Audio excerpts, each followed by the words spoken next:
Hello my dear students and welcome back to the channel. आज के class में हम कंटिन्यू करेंगे अपना सब्जेक्ट कॉर्पोरेट लॉ, जो कि हमारा यूनिट नंबर 3 चल रहा था। हम यहाँ पे उड़ीसा के सेमेस्टर्स के हिसाब से सिलेबस डिस्कशन कर रहे हैं। बाकी तुम ऑल ओवर इंडिया में कोई भी यूनिवर्सिटी से क्यों ना हो, सारी यूनिवर्सिटीज के अंदर कंपनी लॉ या कॉर्पोरेट लॉ नाम का सब्जेक्ट जरूर होगा और सब में सिलेबस बिल्कुल सेम है। तो हम आराम से पढ़ाई करना शुरू कर सकते हैं। आज का जो टॉपिक है वो यूनिट नंबर 3 के अंदर शेयर कैपिटल के रिलेटेड है, रिडक्शन ऑफ शेयर कैपिटल। एक दो टॉपिक और भी हम पढ़ेंगे आज, जैसे कि शेयर सर्टिफिकेट्स क्या होता है, डीमेटेरियलाइजेशन ऑफ शेयर सर्टिफिकेट्स क्या होता है, इन सब के बारे में हम डिस्कशन करेंगे। ठीक है, तो वीडियो को स्टार्ट करते हैं। सबसे पहला जो टॉपिक है वो है reduction of share capital. Reduction का मतलब जैसे कि नाम से पता चल रहा है, रिड्यूस करना, कम करना शेयर्स कैपिटल को, उसको बोलते हैं रिडक्शन ऑफ शेयर कैपिटल। अब कंपनी शेयर कैपिटल कब कब रिड्यूस कर सकता है, उसके कुछ कंडीशंस हैं। वो कंडीशंस हम लोग पढ़ेंगे कि कैसे कैसे रिड्यूस कर सकता है, कब रिड्यूस कर सकता है, किससे परमिशन का जरूरत है शेयर कैपिटल को रिड्यूस करने के लिए। ठीक है, स्टार्ट करते हैं। A company limited by shares or by guarantee having a share capital may reduce its share capital by passing a special resolution। तो स्पेशल रेजोल्यूशन का मतलब पता होगा, याद होगा, 75% लोग हाँ बोलने चाहिए। तो अगर 75% शेयर होल्डर्स हाँ बोलते हैं रिडक्शन ऑफ शेयर कैपिटल के लिए, तब हम शेयर कैपिटल को रिड्यूस कर सकते हैं। And getting permission from the NCLT, national company law tribunal.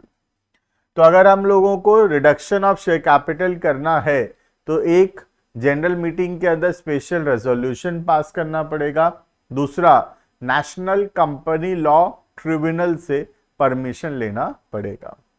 The reduction in the share capital can be made in the following ways. इन तीन तरीके से हम कंपनी का शेयर कैपिटल को रिड्यूस कर सकते हैं। ठीक है, ध्यान से समझना कैसे कैसे हम रिड्यूस कर सकते हैं। सबसे पहला, बाय राइटिंग ऑफ, सबसे पहला होगा by writing of loss capital. अगर कंपनी में, जैसे कंपनी का बैलेंस शीट है, ठीक से समझना, ठीक है। अब कंपनी का बहुत सारा लॉस हो गया है, तो लॉस यहाँ पे लिखा हुआ होगा एसेट साइड में, PL अकाउंट का डेबिट बैलेंस। ठीक है, अब कंपनी ये लॉस को बैलेंस शीट से हटाना चाहता है, तो अगर एसेट साइड से इस लॉस को हटाएगा तो लाइबिलिटी साइड से भी कुछ हटाना पड़ेगा, तभी तो बैलेंस शीट टैली करेगा। तो कंपनी क्या कर रहा है, मालिक लोगों का जो कैपिटल है उसको कम कर दे रहा है। क्यों कम कर दे रहा है? क्योंकि अल्टीमेटली लॉस किसको बिलोंग करता है, ओनर को। तो ओनर का कैपिटल, मालिक का कैपिटल को रिड्यूस कर रहा है। तो अब बैलेंस शीट में क्या होगा, एसेट साइड में लॉस चला जाएगा, एसेट साइड से हट जाएगा, और इधर लाइबिलिटी साइड में जो कैपिटल है वो रिड्यूस हो जाएगा। क्लियर है? तो ये पहला सिचुएशन है। अ company can reduce its share capital by writing of that part of its paid up capital which it has lost in the conduct of its business। Business करते करते जो पैसा डूब चुका है, जो नुकसान हो चुका है, और which does not represent any property of the company, और कंपनी के पास वो पैसा अब और नहीं है, वो पैसा डूब गया है, नुकसान हो चुका है। ठीक है, तो कंपनी क्या करेगा, एसेट साइड से, बैलेंस शीट के एसेट साइड से लॉस को हटाएगा और बैलेंस शीट के लाइबिलिटी साइड से कैपिटल को रिड्यूस करेगा। ठीक है, तो ये हो गया पहला तरीका रिडक्शन का। ठीक है, अब दूसरा समझते हैं और किस तरीके से रिडक्शन ऑफ कैपिटल हो सकता है। ठीक है, second, by refunding surplus capital. Extra पैसा जो है वो वापस कर देंगे हम शेयर होल्डर को। अ company can repay any surplus paid up capital to the concerned shareholders and thereby reduce its share capital। Company क्या करेगा, एक्स्ट्रा पैसा वापस करेगा। सपोज कंपनी के पास बहुत पैसा है, तो कंपनी पैसा पे कर देगा किसको, शेयर होल्डर्स को। तो पैसा अगर शेयर होल्डर्स को हम वापस कर देंगे तो उससे क्या होगा, एक तरफ कैश कम होगा और दूसरे तरफ शेयर कैपिटल कम होगा। क्लियर? तो एक तरफ पैसा कम होगा, कैश कम होगा, दूसरा तरफ कैपिटल कम होगा। ये हुआ दूसरा तरीका कैपिटल को रिड्यूस करने का। और तीसरा, बाय एक्सटिंग्विशिंग और reducing the liability on shares. अगर कोई अनपेड पोर्शन है शेयर कैपिटल के अंदर, जैसे कि फॉर एग्जांपल, ठीक है, सपोज यहां पे एक शेयर है, 10 का शेयर है लेकिन अभी तक 8 रुपए मिला है, तो शेयर यहां पे 8 रुपए लिखा हुआ होगा और पैसा मिला 8 रुपए, तो कैश यहां पे 8 रुपए लिखा हुआ होगा। ठीक है, अब कंपनी क्या चाहता है, और कंपनी को पैसे का जरूरत नहीं है, कंपनी का सफिशिएंट पैसा है, कंपनी शेयर होल्डर्स का पैसा नहीं लेना चाहता, तो कंपनी क्या करेगा, कंपनी बोलेगा ये 2 रुपया और पैसा देने का जरूरत नहीं है, तो ये 2 रुपया मिलेगा नहीं, तो शेयर कैपिटल इधर 2 रुपया से और नहीं इंक्रीज होगा, और पैसा नहीं मिलेगा तो इधर कैश भी और 2 रुपये से इंक्रीज नहीं होगा।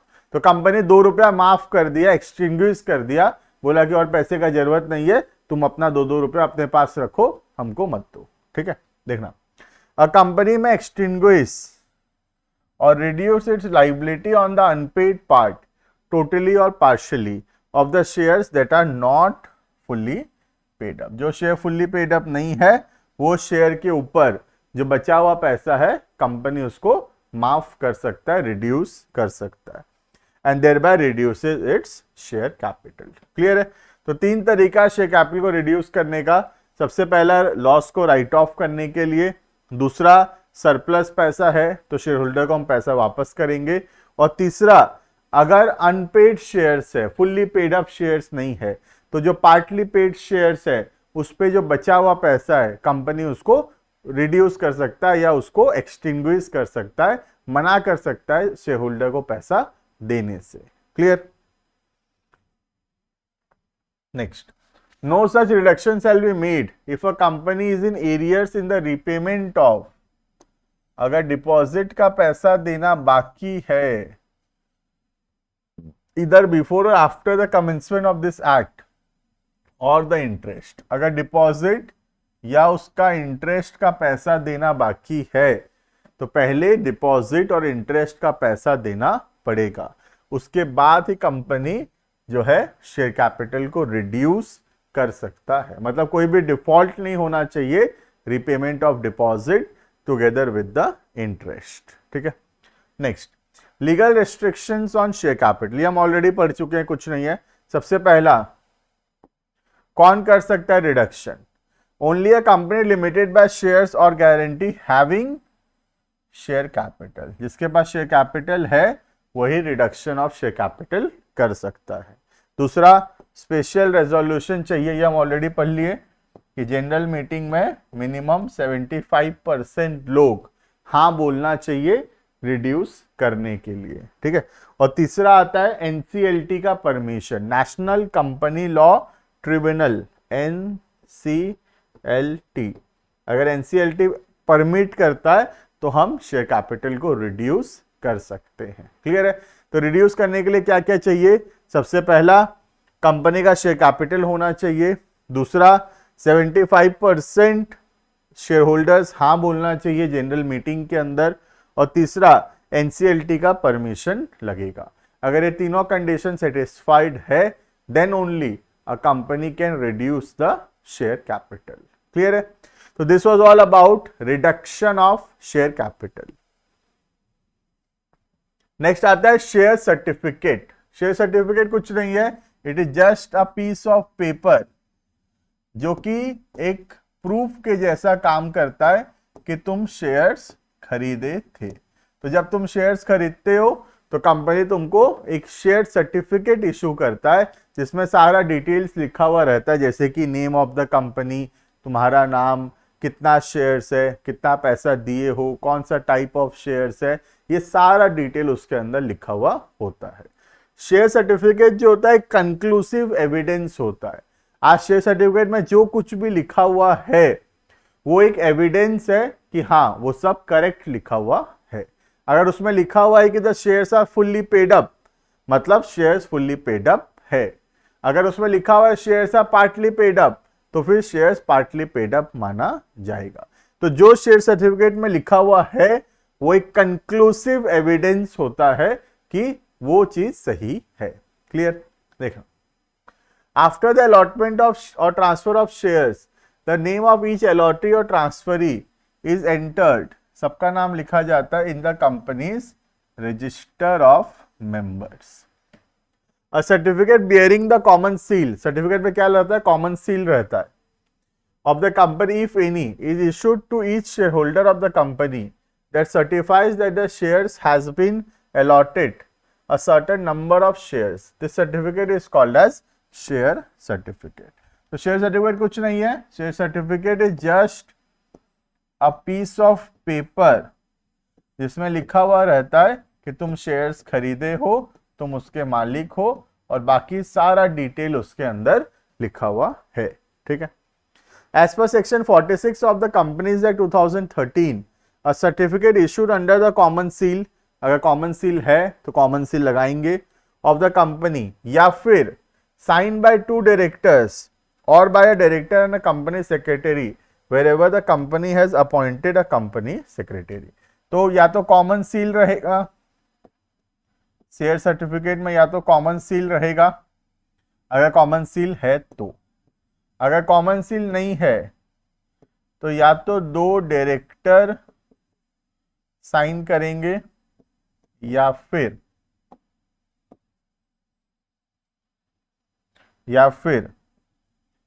एक डायरेक्टर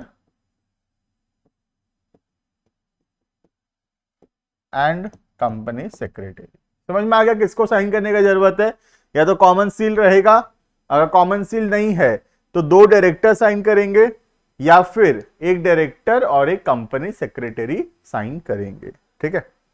क्या लिखा हुआ रहेगा? Specifying the shares held by any person shall be a prima fascia, उसको प्रूफ माना जाएगा। क्या लिखा हुआ है? जो चीज शेयर सर्टिफिकेट के अंदर लिखा हुआ है उसको एक कंक्लूसिव एविडेंस माना जाएगा। और शेयर सर्टिफिकेट एक टाइटल ऑफ द पर्सन बताता है, मतलब जिसका नाम लिखा हुआ है वो पर्सन उसका ओनर है। ये किससे प्रूफ होता है? शेयर सर्टिफिकेट से। अगर शेयर सर्टिफिकेट में मेरा नाम लिखा हुआ है that means I am the owner of the shares. Clear है? ये क्या क्या कंटेन होता है एक शेयर सर्टिफिकेट के अंदर, हमको सारा ऐसे लर्न करने का जरूरत नहीं है, ये तो लिस्ट पूरा दिया हुआ है। जैसे कि name of the company, share holder के बारे में डिटेल्स, कितना शेयर्स है, शेयर्स का यूनिक नंबर, कौन सा टाइप का शेयर है, इक्विटी है, प्रेफरेंस है, कितना रुपए का शेयर है, कितना पैसा दिया है, कब खरीदा है, और भी सारा डिटेल इसके अंदर लिखा हुआ है। कोई भी 5-6 पॉइंट अगर हम एग्जाम में लिख देंगे contains of share certificate, that is sufficient. ठीक है? तो आगे बढ़ता हूं, इसमें ज्यादा दिमाग नहीं लगाते हम। Next, in case of any share और शेयर्स हेल्ड जॉइंटली, अगर एक शेयर बहुत सारे लोग मिलकर खरीदे हैं, जैसे एक शेयर 3 लोग मिलकर खरीदे हैं, ए, बी एंड सी, तो क्या होगा फिर? क्या तीनों को शेयर सर्टिफिकेट देगा कंपनी, या एक ही शेयर सर्टिफिकेट में तीनों का नाम लिखा हुआ रहेगा? क्या होगा देखते हैं। Jointly by several person the company is not bound to issue more than 1 certificate and delivery of certificate for a share और shares to one of several joint holder it deemed to be delivery to all such holder. तो बोल रहा है कि सबको एक एक share certificate company issue नहीं करेगा, कंपनी सिर्फ एक शेयर सर्टिफिकेट इशू करेगा, और एक जो शेयर सर्टिफिकेट कंपनी इशू करेगा उसमें तीनों का नाम लिखा हुआ होगा, और तीनों में से किसी भी एक पर्सन को अगर कंपनी शेयर सर्टिफिकेट डिलीवर कर दिया, इसका मतलब सबको शेयर सर्टिफिकेट मिल गया है। Clear? Next, a share certificate is not a document of title because the holder of the share certificate cannot transfer the shares merely by endorsing or handing over the certificate। तो बोल रहा है कि share जो है वो क्या है? एक डॉक्यूमेंट ऑफ टाइटल नहीं है। इसका मतलब आज जैसे मेरे पास एक शेयर है, ठीक है, मेरे पास एक पीस ऑफ पेपर है, मैं एज्यूम करता हूं सपोज ये पीस ऑफ पेपर है, ठीक है। दिस पीस ऑफ पेपर ये मेरा शेयर सर्टिफिकेट है, ठीक है। मेरा नाम लिखा हुआ है इसमें, कौन कौन इसका मालिक है लिखा हुआ है, तो मेरा नाम इसमें मेंशन्ड है, ठीक है। अब ये पेपर अगर मैं किसी और को दे देता हूं तो क्या इसका मतलब ये है कि सामने वाला मालिक बन जाएगा? द आंसर इज नो, ऐसा नहीं होगा। मुझे एप्लीकेशन देना पड़ेगा कंपनी के पास, कंपनी मेरा सर्टिफिकेट वापस लेगा, उसमें नाम बदलेगा, नया सर्टिफिकेट इशू करेगा सामने वाले को, उसके बाद जाके वो ओनर बनेगा, ठीक है। सिर्फ सर्टिफिकेट को दूसरे पर्सन को दे देने से डज नॉट मीन कि the other person becomes the owner of such shares, ठीक है। टू ट्रांसफर द ओनरशिप, अगर ओनरशिप ट्रांसफर करना है तो an instrument of transfer must be presented to the company's board of directors for obtaining their consent to the transfer, ठीक है। तो अगर तुमको शेयर बेचना है तो तुमको एक एप्लीकेशन देना पड़ेगा बोर्ड के पास, बोर्ड उसको अप्रूव करेगा तो तुम शेयर्स को सेल करोगे। क्लियर है? ये किसके ऊपर है? प्राइवेट कंपनी में ये सब लगता है। पब्लिक कंपनी का शेयर्स तो फ्रीली ट्रांसफरेबल होता है, पब्लिक कंपनी में ये सब रेस्ट्रिक्शंस नहीं है on the transferability of shares, ठीक है। अब ये जो शेयर सर्टिफिकेट हम लोग पढ़ रहे हैं ये सब फिजिकल शेयर्स है। आज के दिन में कहां होता है फिजिकल शेयर्स? आज के दिन में तो सारा कंपनी शेयर इशू करता है इन डीमैटेरियलाइज्ड फॉर्म, जिसको हम डीमैट अकाउंट भी बोलते हैं। तो जो पब्लिक कंपनी है, पब्लिक कंपनी का शेयर्स हम आराम से कोई भी एक अकाउंट ओपन करके डीमैट अकाउंट, उससे हम शेयर ट्रेडिंग कर सकते हैं। मतलब आज के दिन में फिजिकल शेयर्स थोड़ा कम हो गया है, आउटडेटेड हो गया है, और उसके जगह एक नया कॉन्सेप्ट आ गया है डिजिटल शेयर्स का, जिसको हम बोलते हैं डीमैट शेयर्स। तो नया सिस्टम आ गया आज के दिन, that is demat system, holding the shares in the form of electronic form, ठीक है। फिजिकल शेयर सर्टिफिकेट नहीं है, अब शेयर्स जो है इलेक्ट्रॉनिक फॉर्म में होल्ड किया जा रहा है, ठीक है। तो फिजिकल शेयर से कन्वर्ट होना इनटू इलेक्ट्रॉनिक फॉर्म, फिजिकल से getting converted into electronic form is called as dematerialization of shares. Clear है? तो हम आज के क्लास में पढ़ेंगे डीमैटेरियलाइजेशन क्या होता है और कैसे कराया जाता है डीमैटेरियलाइजेशन, ठीक है। देखना, conversion of physical certificates into dematerialized holding at the request of the investor is called as dematerialization. तो डीमैटेरियलाइजेशन मतलब converting the physical shares into electronic form. क्या प्रोसेस है देखना, प्रोसेस के लिए यहां पे हमको थोड़ा एक डायग्राम समझना पड़ेगा पहले। देखो यहां पे डायग्राम समझते हैं, उससे बेस्ट समझ में आएगा। सबसे पहला पॉइंट, इन्वेस्टर रिक्वेस्ट करता है अपने डिपॉजिटरी पार्टिसिपेंट्स को कि वो जो है अपना शेयर्स को कन्वर्ट करना चाहता है into electronic form. Depository participant मतलब जो भी जिनके पास वो अकाउंट खोला, जैसे अभी अपस्टॉक हो गया, ठीक है, जीरोधा हो गया, ठीक है, ये सब क्या है? डिपॉजिटरी पार्टिसिपेंट्स हैं, ठीक है। तो इन्वेस्टर अपने डिपॉजिटरी पार्टिसिपेंट को बोलता है कि हम शेयर्स को कन्वर्ट करना चाहते हैं इनटू डीमैट फॉर्म, ठीक है। अब ये जो अपस्टॉक है या जीरोधा है, जीरोधा क्या करेगा?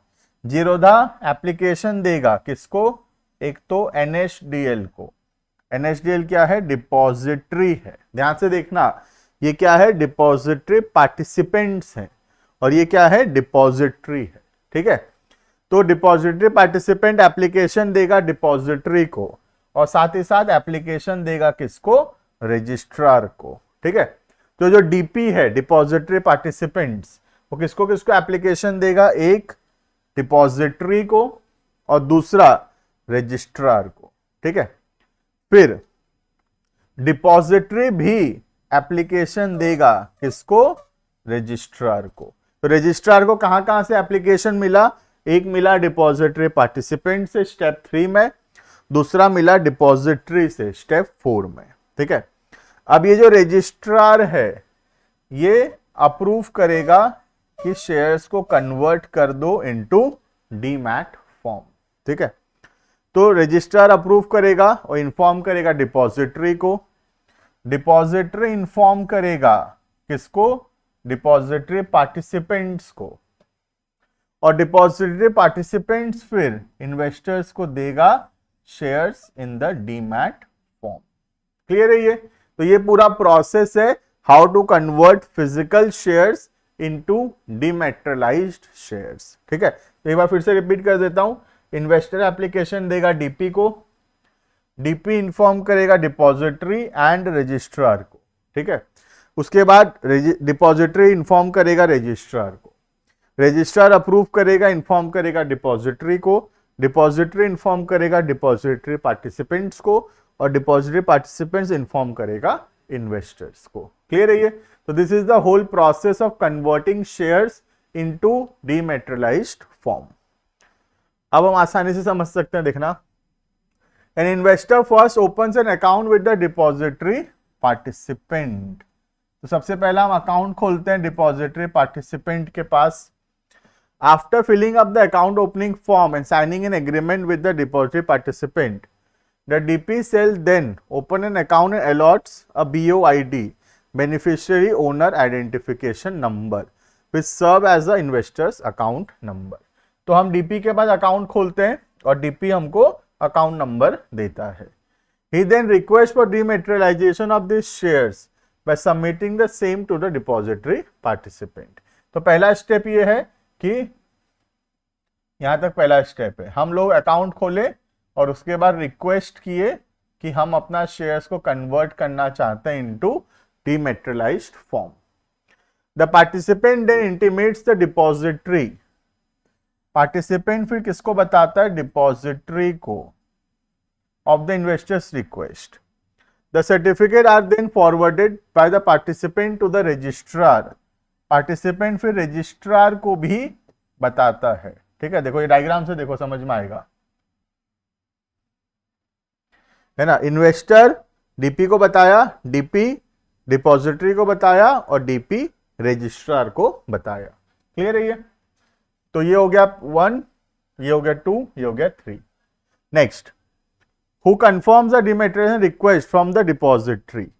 उसके बाद डीमैटेरियलाइजेशन का रिक्वेस्ट कंफर्म करता है डिपॉजिटरी, मतलब डिपॉजिटरी भी रजिस्ट्रार को बताता है। then gives an equivalence credit to the investors beneficiary account। उसके बाद रजिस्ट्रार क्या करता है, रजिस्ट्रार जो है अप्रूव करता है और इन्फॉर्म करता है डिपॉजिटरी को। ठीक है, यहां पे डीमैटेरियलाइजेशन हो गया। अब कुछ नहीं है, डिपॉजिटरी बताएगा डीपी को, डीपी बताएगा इन्वेस्टर्स को। ठीक है, देखना, in the books of the company the investors name is replaced by the name of the depository. अब इन्वेस्टर्स का नाम बुक्स ऑफ अकाउंट से हट गया कंपनी के, और किसका नाम आ गया, डिपॉजिटरी, मतलब एनएचडीएल का नाम आ गया है। ठीक है, and in the books of the depository participant the name of the investor is entered a beneficial owner for the said number of securities. ठीक है, तो रजिस्ट्रार अप्रूव किया और डिपॉजिटरी का नाम लिख दिया। अब शेयर्स जो है कंपनी के बुक्स ऑफ अकाउंट्स में किसके नाम पे है, डिपॉजिटरी के नाम पे। ठीक है, अब उसका हिसाब किताब डिपॉजिटरी रखेगा। डिपॉजिटरी इन्फॉर्म किया डिपॉजिटरी पार्टिसिपेंट्स को। अब डिपॉजिटरी पार्टिसिपेंट्स जो है शेयर्स इश्यू किया in demat form in the name of the investors. Clear है ये? उसके बाद नेक्स्ट यहां से, the investors however continues to enjoy the same economic benefit. Investors को अब भी वही बेनिफिट मिलता रहेगा जो पहले मिलता था, जैसे कि वोटिंग राइट्स, डिविडेंड एटसेट्रा। बात समझ में आ रहा है? अब भले ही कंपनी के बुक्स ऑफ अकाउंट्स में डिपॉजिटरी का नाम क्यों ना लिखा हुआ हो as the owner of the shares, but जो बेनिफिट्स है शेयर्स का वो किसको मिलेगा, वो अभी भी इन्वेस्टर्स को ही मिलेगा। क्लियर है? तो कंपनी के बुक में डिपॉजिटरी का नाम लिख दिया गया है। अब डिपॉजिटरी जो है आगे इन्वेस्टर्स को शेयर्स इशू कर रहा है इन डीमैटेरियलाइज्ड फॉर्म। क्लियर है? तो ये डीमैटेरियलाइजेशन हो पा रहा है due to the presence of two things, two bodies, one depository participants जैसे कि अपस्टॉक, जीरोधा, शेर खान, एडलवाइस, ये डीपी हैं ये सब। और दूसरा हो गया डिपॉजिटरीज जैसे कि एनएसडीएल, सीडीएसएल, ये सब क्या है, ये सब डिपॉजिटरी है। तो कंट्री के अंदर डिपॉजिटरीज हैं, कंट्री के अंदर डिपॉजिटरी पार्टिसिपेंट्स हैं, इसके वजह से हम लोग शेयर्स इशू कर पा रहे हैं इन डीमेटेरियलाइज्ड फॉर्म, और हम लोग शेयर ट्रेडिंग कर पा रहे हैं स्टॉक एक्सचेंज के अंदर due to the presence of depository and depository participants. Clear है ये? तो this was all about the process of dematerialisation of shares. Dematerialisation तो कुछ नहीं है, converting the physical shares into electronic shares, लेकिन कैसे किया जाएगा उसका एक बहुत ही अच्छा प्रोसेस है, और ये स्टेप्स में मैं कोशिश किया तुमको पूरा प्रोसेस बताने का। क्लियर है ये? This was all about today. हमारा यूनिट नंबर 3 यहाँ पे कंप्लीट होता है। नेक्स्ट वीडियो के अंदर हम लोग यूनिट नंबर 4 को स्टार्ट करेंगे। Thank you and bye bye.